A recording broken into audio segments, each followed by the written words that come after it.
Confusion as appeal court certifies judgment, affirms Yusuf's victory. Adamawa Police Command commends military attack on its facility. Nigeria-German businesses sign MOUs in gas and renewable energy sectors. And on the foreign scene, 12 dead and dozens injured in Mexico bus crash. Hello and thank you for joining us on the news update. My name is Chiamaka Enendu.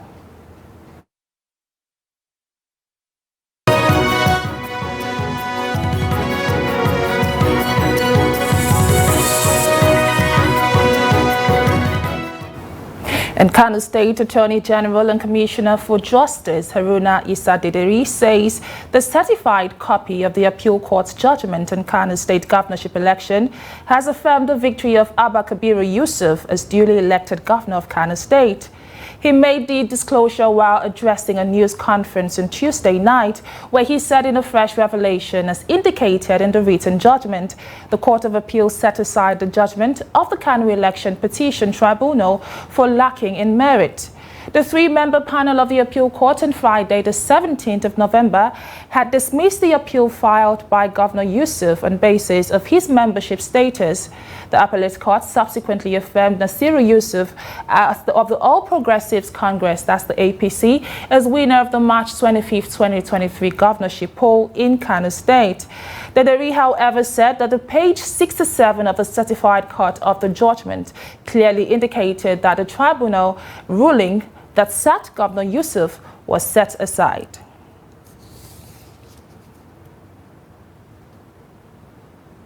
And joining us via phone call to give an update on the reaction from Kano State is Media Trust Group Northwest Bureau Chief Ahmed Dati. Ahmed Dati, can you hear me this moment? Yeah, I can hear you. Good afternoon, Chiamaka. Can you give us, or can you verify the content of the verified true copy? And does this affirm with the governor's victory? Yeah, what the Commissioner for Justice and the Attorney General of Kano State, Haruna Issa Dederi, said is the official position of the state government, that the judgment of the Court of Appeal, setting aside the judgment of the Election Petition Tribunal as upheld the election of Governor Abba Yusuf as duly and validly elected governor of Kano State. So that is the position, even though there is confusion, emanating from the judgment of the Court of Appeal. In one sentence, in one judgment, the appeal was dismissed, and in another, the judge of the tribunal was set aside. So far, how is the APC reacting to this development? And is there any news regarding any form of political tensions in the state at the moment? Well, so far there is no official reaction of the APC in Kano, only that one of their lawyers, I think in Abuja, said it must have been an error. But in Kano, I learned that the NNPP supporters are also organizing special prayers based on the favorable judgment they've gotten from the certified true copy of the judgment of the Court of Appeal. The NNPP at national level also is organizing an international press conference to discuss issues bordering on the Court of Appeal judgment. Thank you, Abba Dati, for this update on the development in Kano State. Thank you, Chiamaka. And we'll continue to monitor updates coming from the state as it unfolds. And you will recall that while the widely reported verdict of the court last Friday had indicated that the appellate court had upheld the decision of the petition tribunal sacking Governor Abba Yusuf, the State Attorney General and the Commissioner for Justice, Haruna Issa Dederi, had argued that the CTC of the judgment showed that Yusuf's victory at the poll was affirmed by the appeal court. And we had seen a three-member panel of the appeal court on Friday, November the 17th, where they had dismissed the appeal filed by the governor on the basis of his membership status. And joining us now via phone call to give an insight on the certified true copy of the judgment is Daily Trust Judiciary correspondent John Chooks. John, this interview will be done in a subsequent news bulletin as John is currently unavailable. And moving away from that now, reactions have continued to trail Monday's ruling of the Court of Appeals upholding the decision of the tribunal, which had earlier dismissed the case instituted by Titus Uba and the PDP against the election victory of Hyacinth Alia and his deputy Sam Ode of the APC. Jimmy Adzande reports that despite the appeal court's judgment, the state is calm, and while an official statement is being awaited from Titus Uba and the PDP. The report. Said the verdict of the appeal is a reflection of the voices of majority of Benue voters. To the judgment yesterday, I think the Benue people received judgment warmly. So we can't develop. We are all happy because that's the person that the Benue people massively voted in. So the court is just affirming the decision of the Benue people. I think, first of all, the government should extend the hand of fellowship to the school contestant. I mean, the person that took him to court, right by the Honorable Titus Uba. They should join him in developing the state. And I'm calling on all the Benue people to join us in prayer to ensure that we keep behind the governor for the succeed. We came out, voted massively for Alia, and the gap we gave in the election was too much. Evidence is already on ground that they are winning. Anywhere they take Alia, you will still win them. And we people are very, very happy. Advice to the PDP candidate is that he should wait. There's still 2027. Let him come and contest again, whether the people will vote for him or not. Other residents are calling on politicians to shun bickering and concentrate on governance now that the election season is over. Judgment is a sound judgment. And for my view, I am advising the politicians that went to court because of the elections. The election has passed. Now it's government. They should kill them with the government that is on seat to bring development, to bring dividends of politics to us, so that we can know that this is how people do politics, not to be having grudges all the times. And in the coming election, I thought after this tenure, politicians should not engage youth in having violence everywhere because of elections. For the youth, I am advising them that they should not just engage in something they don't know. They should act, and they should know it very well that they should engage themselves in it. While an official statement from the PDP is awaited, the APC Secretariat in the state has issued a statement calling on the opposition to support the party to bring development to Benue State. Jimmy Azande, Trust TV News, Makurdi. And the Commissioner of Police in Adamawa State, Afolabi Babatola, has strongly condemned the recent conflict between some police and military officers at the Target Junction in Yola North local government area, which resulted in an exchange of fire and brutal attack on the police facility that led to the death of Inspector Jacob Daniel.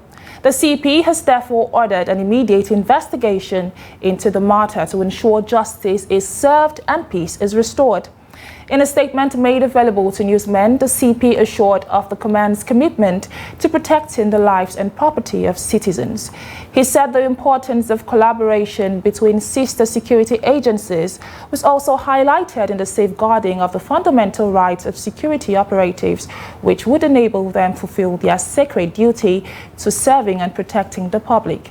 The police boss called for calm, assuring the public that the top management of both security agencies is working to address the situation in a legal and judicious manner. He also warned that attacks on security officers in the line of duty will no longer be tolerated under any guise, adding that any unwarranted conflict will be dealt with in accordance with extant laws. And joining us via phone call to give an update is Daily Trust correspondent in Adamawa State, Amina Abdullahi. Hello and thank you for joining us on the news updates this afternoon. Can you take us through the sequence of events and what has led to the clash in the state? Hello. Good afternoon. Can you take us through the sequence of events and what led to the clash in the state? Okay.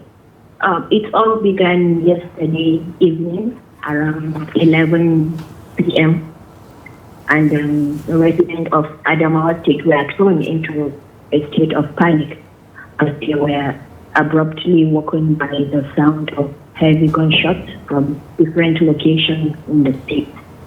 At first, the residents thought it was a kidnapping attack, but the police public relations officer, SP Suleiman Groje, confirmed to Daily Trust that the attack was actually on the police headquarters. So far, we have heard from the police, but what is the military saying about this attack? Up to now, the military did not make any comment or statement. A call was put to them, but we didn't hear from them. They didn't pick their calls. Thank you very much for the update on the casualties in Adamawa State. Okay. And 1 week after lawmakers from the House of Representatives were left fuming over refusal of the nation's service chiefs and the Inspector General of Police to appear before them, all military heads and the Inspector General of Police have finally appeared to brief lawmakers on plans to curb the rising security challenges in the country. The service chiefs identified several challenges that have impeded the success of operations and called for lawmakers' support to surmount them. The report. Appearing before the lawmakers for the sectorial briefing which aims to give account of stewardship are the Chiefs of Defense, Army, Naval and Air Staff, as well as the Inspector General of Police. Taking turns to address the House on their activities and efforts to address security challenges, the Inspector General of Police identified paucity of funds, which he says has led to poor manpower, logistics, training of personnel, and poor welfare for personnel. We have 1,537 police divisional headquarters across 774 local governments in Nigeria. But getting vehicles, operational vehicles, for the division is difficult. He, however, said despite these challenges, the police have, under his leadership, within the last 5 months, recorded successes which needed to be sustained with the support of the lawmakers. We have been doing our best to protect lives and properties across the country. We have been responding to the best of our ability. Unfortunately, no agency can perform beyond the limit of resources available to it. While wheeling out the efforts of the military in curbing insecurity, the Chief of Defense Staff said the military has succeeded in capturing all areas previously held captive by terrorist groups. He expressed worry over the activities of one of the leaders of the proscribed indigenous people of Biafra, Simon Ekpa, currently in Finland, saying this is causing harm to the military. No territory in Nigeria is being held by the terrorists. That is very clear. No terrorists. We may have them moving here and there, but none that is under their command.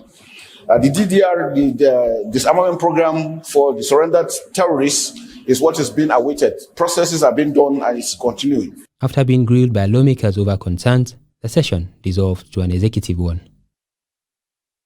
And you're watching News Update and Trust TV. Still to come. Replenishing the ecosystem 1 tree at a time as global warming continues. More news when we return. Do stay tuned. Are you interested in the latest news and developments in Nigerian politics, policy, governance and other critical national issues? Look no further than Daily Politics on Trust TV. Our panel of experts and key people in government provide in-depth analysis and commentary on the biggest stories in Nigerian politics. And 33.3 million Nigerians are suffering from multidimensional poverty. is a much calmer Buhari than the Buhari who was in the khaki uniform. Naira to Naira X rate is higher anywhere in the world. The Naira is higher than dollar exchange rate. So you want to... Since central bank governor you're doing, you must do it fast. Number of casualties we have had, we shouldn't have had. Security as far as Nigeria is concerned, we have wronged. From the inner workings of government to the latest on legislation, rule of law, implementation and democracy, we have you covered. Don't miss out on the latest political news and discussion. Tune in to Daily Politics, weekdays on Trust TV, your source for reliable and unbiased coverage of Nigerian politics.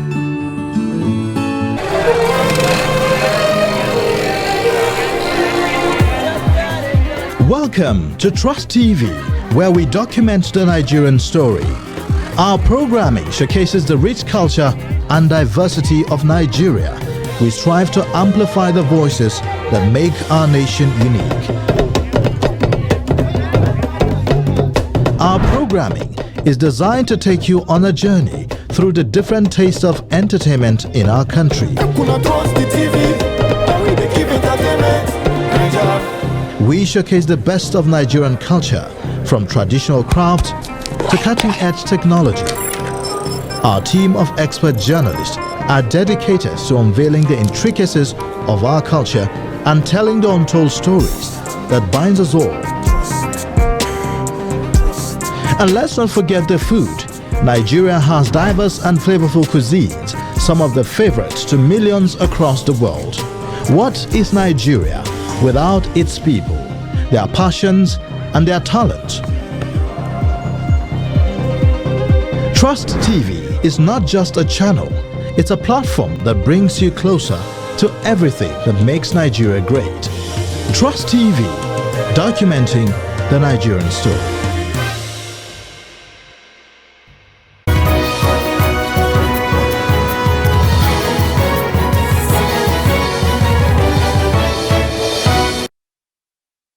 Welcome back, and if you're just joining us, this is News Updates on Trust TV, and here's a recap of the major stories.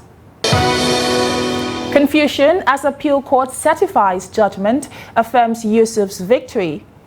And Adamawa Police Command condemns military attack on its facility. And moving on, tanker drivers have called on the federal government to focus on total rehabilitation of its major highways to ensure ease in the movement of goods across the country. Veteran tanker driver Ayoade Moses and Suleiman Adediran made the call while speaking to Trust TV at the Lagos-Ibadan toll gate. The report.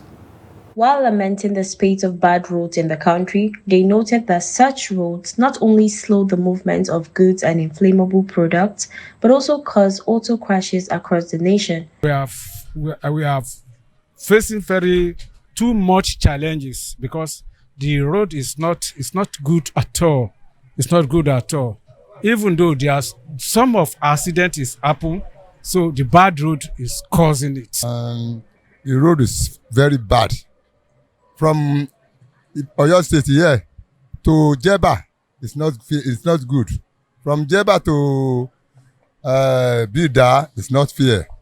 A Kano-based tanker driver and member of the Federal Inland Authority, Suleiman Abdurrahman, said the roads from Oyo, Ilorin to Kano prolong their journeys due to their bad nature, and called for measures to be put in place to guarantee the safety of lives and properties on the highway. Well, we are facing a lot of challenges. Both tanker drivers, both truck drivers, in fact, they are facing a lot of challenges on this road, especially from Ibadan to Ilorin to Jeba, going to the northern side. We are facing a lot of challenges because the whole road has been dilapidated. We beg government to do the road for us. When the road is good, so they will carry food, come to our place where we will go and buy. It's plenty, so there are many areas that government help the people, so because when they are trying to do the road, so it's very easy for the tanker move here and there. There's no more accidents, so it will help the people and save the life of the people safe. a national trustee of the Petroleum Tanker Drivers Branch of the Nigerian Union of Petroleum and Natural Gas Workers, Salmon Oladiti, warned that many fuel distributing companies could go out of business due to the worsening state of Nigerian roads, which, if left unattended to, could widen the unemployment gap. Oladiti raised alarm over the inability of tanker drivers to deliver products across the country, a situation which, according to him, has further worsened the scarcity of petroleum products with adverse effect on the lives of many Nigerians. If you pass through Benin Wari or Benin Ukini Lokoja, that area is worst, not worse, worst. Ologbo, between Wari and Benin, our tanker spent a week. He urged the federal government to immediately put in place a viable framework to address Nigeria's road infrastructure deficit. And 1 year after the introduction of climate change study into the curriculum of junior secondary schools by the United Nations Children's Fund, UNICEF, nature enthusiasts have engaged in massive tree planting and other environmental protection strategies in Bauchi and Gombe states. Adamu Imam files in this report. As part of this year's World Children's Day celebration globally with focus on how climate change affects children, the United Nations agency took some selected schools in northern part of Bauchi State. Teachers said that climate change study have reawakened their students in addressing climate change within their schools and communities, while nurturing economic trees already planted in a garden with the support from UNICEF. Some students say water supply is their major challenge within the school environment, while other students in Gombe State were supported during the tree plantation within their school communities. This is the reason why school established this garden, because we want to show these students what are the climate change that we are facing in our various community. We come to this garden to show them how to eradicate it. They always teach us how to mitigate the effects of climate change by planting and nursing trees. Presently, I have planted moringa, an economic tree inside and outside our home. It freshens the air within our environment. We usually partake in class tests on what we have learned about soil erosion and desertification. The reason for planting these trees is to prevent the dangers associated with environmental degradation. Stakeholders also say teaching students about climate change at the junior level will avert imminent dangers in the future. Highlights of the children's celebration was the presentation of gifts to winners of inter-school science quiz competition on climate change subjects. Adami Imam, Trust TV News, Bauchi. And in business, President Bola Tinubu has assured German businesses that Nigeria's political landscape is stable and, by extension, foreign investments into the country are secure. He spoke in Berlin on Monday at the 10th German-Nigerian Business Forum, where he witnessed the signing of two important agreements between Nigerian and German businesses. Kende Amodu reports. The economic partnership between Nigeria and Germany has received a boost and further expansion with the signing of two memoranda of understanding for the supply of gas from Nigeria to Germany and for $500 million worth of renewable energy projects in the country. This is about a project to supply LNG from Nigeria to Germany. It's about 850,000 tons per annum, expanding to 1.2 million tons per annum. Where the first gas is going to be 2026 by the grace of God, and then we expand thereon.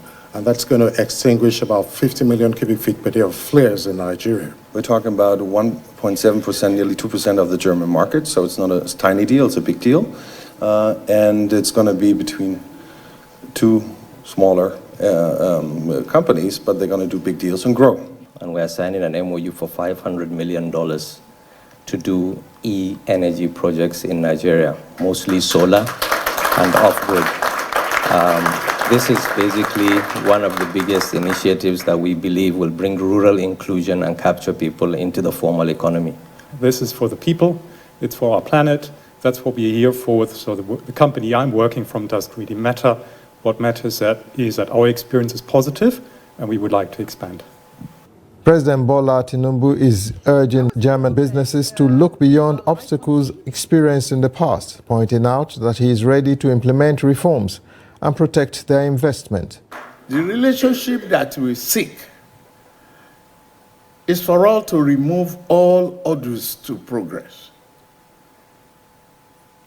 to put Nigerian-German relationship on the first-class seat of development and prosperity. Ultimately, our vision for boosting FDI investment, amongst other factors, relies on taking strong economic decisions, which His Excellency President Bola Ahmed Tinubu has demonstrated through the review of the foreign exchange policy and the removal of the petroleum subsidy, starting from his first day in office. The investment drive of President Tinubu is predicated on the success of Lagos State, which is today the 5th largest economy in Africa. He is urging investors that this track record will be replicated in Nigeria as a whole, and that he has built one of the most reliable teams the country has ever seen to address obstacles which may arise from doing business in Nigeria. Kende Amudu, Trust TV News. And away from Nigeria, at least 12 people died and 58 others were injured on Tuesday when a bus overturned on the highway in Mexico's southern city state of Veracruz, local government officials have said. The accident occurred early on Tuesday on the highway linking the towns of LA Tinaja and Acuyan, authorities said on social media. A source in Mexico's National Guard said the crash was apparently due to driver's error. And the Veracruz government said a massive emergency services response was initiated due to the magnitude of the accident. And dozens of people were taken to hospitals in the area, including 7 crash victims who were in serious condition, according to security personnel. And now in sports news, Nigeria now occupies 3rd place in Group C of the CAF qualification series for the 2026 World Cup. That follows the result of 2 matches played in the group on Tuesday, where Rwanda pulled off a shock of 2-0 over South Africa, thanks to goals from Innocent Nshuti and Bilget Mujisha in the Amvobi Stars at the HUIE Stadium in Butare. And the win means South Africa did not pick up 6 points from 2 games, which could have made them firmly in control of the group. And Lesotho and Benin City, of course, Benin Republic, I beg your pardon, played out a 0-0 draw. And this means Rwanda at top with 4 points, with South Africa at the 2nd position and with that 3 points. And Nigeria, Lesotho and Zimbabwe all have 2 points each, while Benin Republic have 1. And the next fixture will see Nigeria host South Africa, Rwanda away at Benin, and Zimbabwe will welcome Lesotho. And now we've come to the end of the news updates on Trust TV. Now, don't forget to watch all our news updates and follow us across all our media platforms and join our YouTube mainstream for more news, programs, and documentaries. My name is Chiamaka Enendu. Thank you for watching.